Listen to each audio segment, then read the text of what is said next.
penúltimo episódio de Bleach dessa segunda parte foi puro sangue, chacina, muita luta e um final com um gancho que promete uma finalização ainda mais impactante. Olá, eu sou a Gabi Xavier e sejam bem-vindos a mais um vídeo de Sábado das Almas, o vídeo que a gente comenta episódio novo de Bleach. E pelo que foi divulgado, este é o penúltimo momento de exibição dessa segunda parte, ou segundo core desta... Não é mais arco final, dizem, né? Mas enfim, o arco da Guerra Sangrenta de 1000 anos. E na semana que vem, a gente teria então o episódio duplo ou um episódio mais longo, provavelmente tirando ali os intervalos, 40 e poucos minutos. E o que a gente teve nesse episódio foi primeiro a abertura com flashback, que minha cabeça já ficou assim... explodindo, e depois, no presente, uma batalha que começou ali no quintal, basicamente, do Rei das Almas. Aquele aviso de sempre, é bom dizer, gente, eu sou noob mesmo, eu não leio mangá, eu não tô conseguindo assistir mais de uma vez, então minha cabeça fica explodindo e eu conto sempre com a ajuda desse fandom maravilhoso pra me explicar aquilo que eu tenho dúvida, sem spoiler se puder, nomes, pronúncias, isso aí a gente já abre mão. E claro, se você gostar do meu conteúdo e quiser apoiar, aumentar o engajamento e dar aquele apoio pra eu sempre voltar, deixa aqui embaixo a sua bancai. Aquele jabazinho que vocês já sabem, caneca, camiseta, estampas de Bleach, toda a minha coleção no link aqui embaixo tá com frete grátis pro Brasil todo em compras acima de R$ 99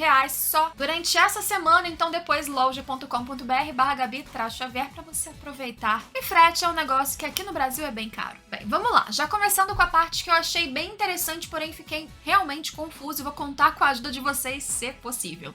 A gente teve um flashback, eu gosto como a estética de flashback nesse arco em especial, sempre traz mais cenas pouco saturadas, o cinza bem pesado, pra situar, para além das diferenças de traço, sei lá, o Rei Quincy tá com cabelo curtinho e não com cabelo comprido, então você sabe que houve uma passagem de tempo, a arte também não deixa dúvida que aquilo é o passado. Pelo que eu entendi, me corrijam se eu estiver errada, isso aconteceu logo antes, talvez realmente um momento prévio à guerra que aconteceu entre Shinigami e Quincy há 1000 anos atrás, e é durante um encontro, uma conversa passivo-agressiva do líder da Divisão Zero, já ali, pelo que eu entendo, o braço direito ou braço esquerdo do Rei das Almas, Ichibe Ryosube, com o Rei Quincy Yhwach. E lá nessa conversa, o que fica bem claro é que a posição ali do Rei das Almas, ou a posição do Shinigami, do Esquadrão Zero, do Ichibe, era manter as coisas como estavam naquele ponto. O mundo dividido entre três, o mundo dos humanos,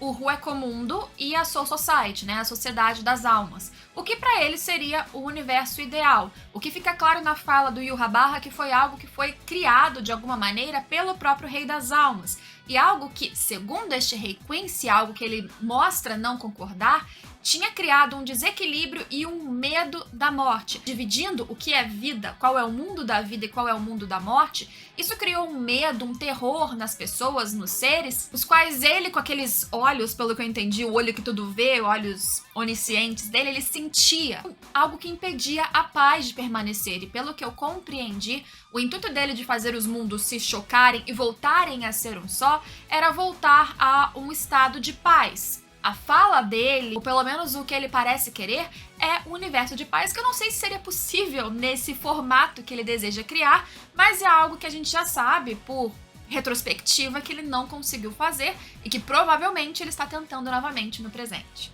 Aí a parte que eu fiquei um pouco confusa foi no rolo ali da mão e os olhos. Eu não sei se eles têm vínculo um com o outro, porque a própria mão do Ichibe que a gente vê depois, ela também tem como se fossem duas pupilas na palma, mas o que fica ali mais implícito é que o Yhwach tentou tirar aquela mão do Ichibe. Inclusive, quando eles conversam sobre Rei das Almas como um todo, ele é tratado nesse episódio mesmo como um deus, algo acima de todos, que o Shinigami mesmo escutam falar, sabem que está acima, que ele mantém a ordem e a divisão dos mundos, mas ele é como se fosse algo intangível. Mas durante a fala do Yhwach nesse flashback, ele se refere a ele como pai. Se eu não entendi errado, ele fala do Rei das Almas como pai. Aí eu fiquei, gente... mas ele é filho do Rei das Almas, e ele também tem aquela visão meio de flashbacks que o Ichigo teve quando estava no palácio. Então, o que tem a ver? O que é o Rei das Almas? Ele é um deus? Ele é uma criatura? Ele já foi humano? Como que um é filho do outro? E como que, como eu ia dizendo e me perdi aqui no raciocínio, a mão dele, pelo que eu entendi, tá ali no Ichibe. Quando o Yhwach fala sobre as sensações que ele tem, né, onisciente do mundo das pessoas, do medo, e ele vai pra cima do Ichibe com uma facilidade muito grande, o líder do Esquadrão Zero consegue dominá-lo, parece que tira esse olho onisciente dele, ou bloqueia, e não permite que o Yhwach pegue essa mão, a mão esquerda, que ele associa à mão do Rei das Almas. Eu fiquei, gente, o que a mão do Rei das Almas tá fazendo no cara do Esquadrão Zero? Eu não entendi. Imagino que essa informação ainda seja dada ou explicada, trabalhada mais à frente, mas fica um mistério pra mim. A gente sempre teve aquela dubialidade, falando nisso, sobre o motivo de começar essa guerra, do próprio egoísmo dos Shinigami, de como os Quincy também tiveram sua dose de sofrimento e mais reagiram do que começaram algo. Nessa cena desse flashback, o Yhwach, ele tá mais proativo. Ele dá o primeiro passo. É claro que ele tem o seu intuito, o seu objetivo muito nobre, ele quer a paz, ele quer acabar com o medo da morte, essas coisas que ele sente do mundo ou dos mundos todos, mas ele não é colocado como inocente. Na verdade, eu acho que até esse ponto no anime, a parte ali do Rei das Almas, do porquê a divisão dos mundos aconteceu, ou do próprio líder desse Esquadrão Zero, tudo tá meio nebuloso. Se existirá algum momento em que eles serão colocados também na balança, assim como os chamados vilões desse arco, aí preciso esperar pra ver. No presente, a gente vê finalmente o Rei Quincy chegando lá em cima, no quintal, como eu disse, do Palácio das Almas, com a sua galera. Pelo que eu achava, ele só tava junto com o Ishida e o Hylgrim, e não, ele tava escondendo ali embaixo da roupa dele uma galera selecionada dos Quincy, incluindo vários que a gente não tinha visto, pelo menos não em ação, e uma galera poderosíssima que rendeu uma cena que eu fiquei chocada. Tinha sido ali uma armação, um pano criado pra enganar aqueles Quincy, incluindo o rei, mas eu fiquei chocada. Eu tava muito descrente sobre a estratégia do Esquadrão Zero. É claro que fica aquela pulga atrás da orelha, eles são os mais fortes, eles devem ter alguma estratégia, mas eles não só estavam cientes de que o rei estava indo pra lá, mas eles o atraíram para um outro ponto, para que eles conseguissem criar todo um teatro enquanto eles estabeleciam uma gaiola ao redor deles para que eles não pudessem sair dali. Não deu muito certo no final com o rei, mas a tentativa foi muito boa. Antes de falar das sequências de batalha e da finalização que deixou um gancho super empolgante, na minha opinião, a gente tem de novo o Ichigo andando, né? Quer dizer, agora ele tá voando, indo, subindo, a galera dele finalmente chegando em direção a outra coisa, dessa vez de volta pro Palácio do Rei das Almas. Com direito nesse núcleo é uma dosezinha de nostalgia, até porque Ganju também chegou ali, está indo junto com ele, estão indo ele, o Ichigo, é claro, Orihime, o Shed e a Yoruichi. Eu não tinha entendido no episódio passado que ela seguiria junto com eles no disparo, mas eles foram. Bem, falando sobre a batalha lá em cima, foi a parte que mais me empolgou. O flashback foi interessante de maneira narrativa, mas aqui as batalhas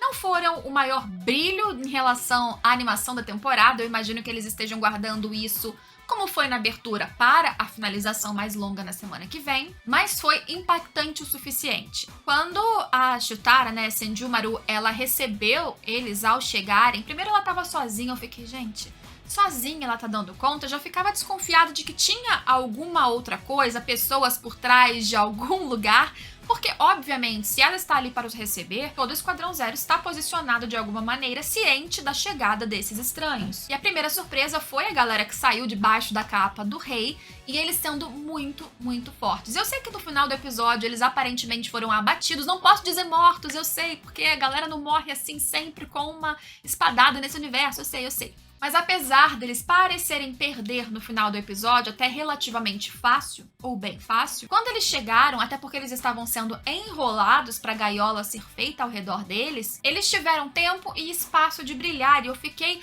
positivamente surpresa como eles tinham uma força muito superior àqueles outros Quincy, ou grande parte dos outros Quincy que a gente enxergou lá embaixo no Sereitei até então. Inclusive, não lembro o nome do cara que ele ficava ali observando todas as batalhas, desejando ser levado pelo rei, foi o único lá de baixo que foi levado, não lembro o nome dele, mas eu simpatizo com ele, inclusive, olha só, fiquei com pena dele aparentemente ter sido abatido no final. O cara do Poder W, que é o primeiro que aparece pra ali batalhar com a Senjumaru, ele tem uma facilidade muito grande com os primeiros minions que são colocados contra ele, um poder relacionado ao vento que impede que qualquer coisa, pessoa que está se aproximando, pelo que eu entendi, consiga encostar nele. Então ele consegue acabar com qualquer um dos seus adversários, não há Senjumaru. que enquanto ele estava ali distraído, atacando os outros, ela conseguiu criar um manto ao redor do seu corpo e depois mantendo as agulhas, não sei se literal, ou coisas perfurantes ali dentro da roupa, ela acabou com ele. E aí sangue pra todo lado, mais pra frente ele caindo lá de cima. E aí eu já fiquei surpresa pensando, meu Deus, essa mulher é muito forte. Só que ela não tinha mostrado nada. Aquilo ali nem era, na verdade, ela era uma sombra dela, tecido, cópia. O que me fez ficar ainda mais chocada quando depois vem os outros e o sniper dá um tiro na cabeça dela.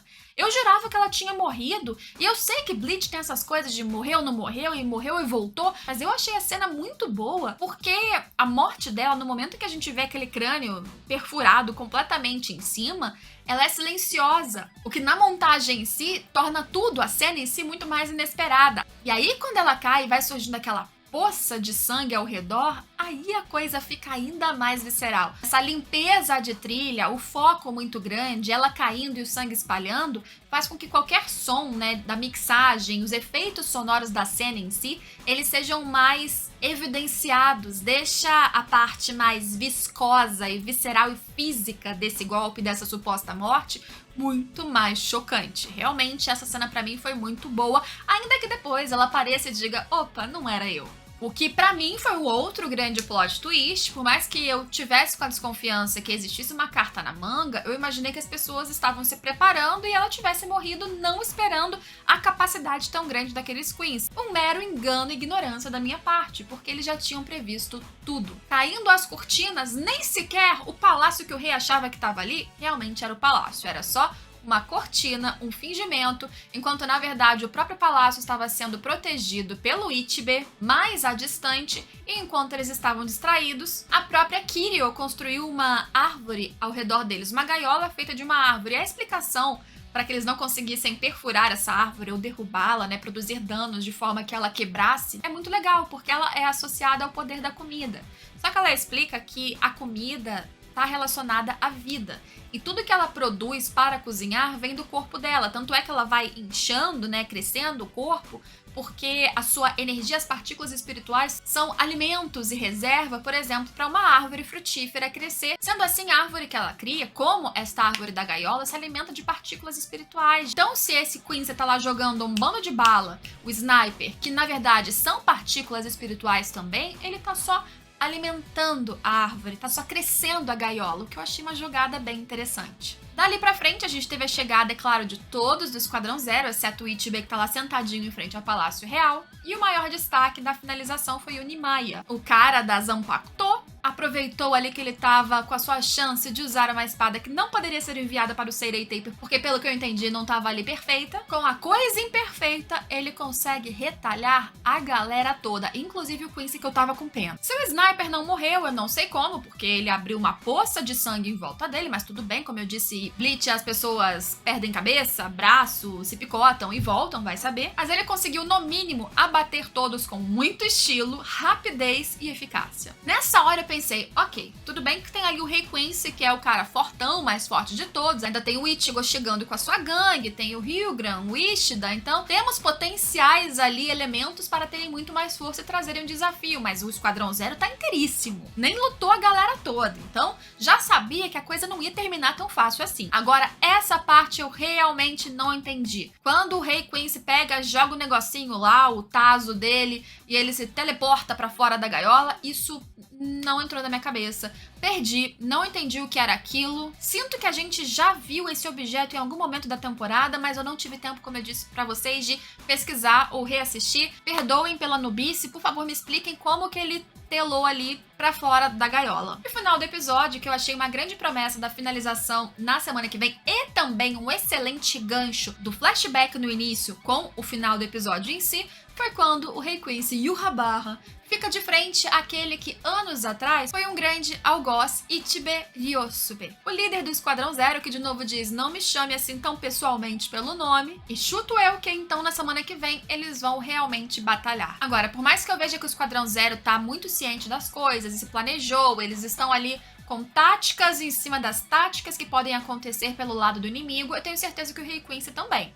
Tanto é que ele não teve dificuldade de sair, tanto é que ele não se move quando ele vê vários dos seus serem abatidos, De novo, como acontecia no Sereitei, parece que cada uma daquelas perdas também faz parte do seu plano calculado. E depois ainda temos as figuras do Hyugram e Ishida, que não podemos desprezar, por mais que eu ainda fique olhando pro Ishida e pensando, você tá mesmo do lado desse cara ou você vai ficar fingindo até ter que matar umas pessoas? Bem, são figuras que eu acredito que pelo potencial, por estarem sendo guardadas desde então, podem render batalhas, poderes e forças ainda maiores do que desses Quincy da guarda real ali do rei Quincy que a gente viu no episódio. Fora que vai que essa galera que foi perfurada pelo Nimaiya também levanta e fala, opa, também não estávamos tão mal assim. Não duvido. E vou dar um chute aqui. Se o Ichigo tá chegando, não pode ser que o Rei Quincy vai perder logo nessa batalha, né? Porque o cara tem que brilhar. O protagonista ruivo dessa história tem que ter uma batalha, um enfrentamento digno. Então eu acho que a coisa ainda vai piorar pro Esquadrão Zero. E eu não tô aqui profetizando o mal deles, é só porque a história ainda vai durar mais uma parte aí de episódios. Então, gente, como é que vai durar tanto tempo assim? Eles vão dar uma descansada, um intervalo pro jogo, cada um vai tomar uma água? Agora fiquei confusa. Me perdoem a confusão mais uma vez e muito obrigada a você que ficou até o final. Muito obrigada a vocês que sempre deixam comentários muito queridos, sempre apoiando e também me explicando várias coisas sem spoilers que eu ainda não entendi. E espero vocês que ficaram aqui, que deixaram Bankai, que me apoiam sempre na semana que vem e em todos os próximos vídeos desse canal. Tchau, tchau!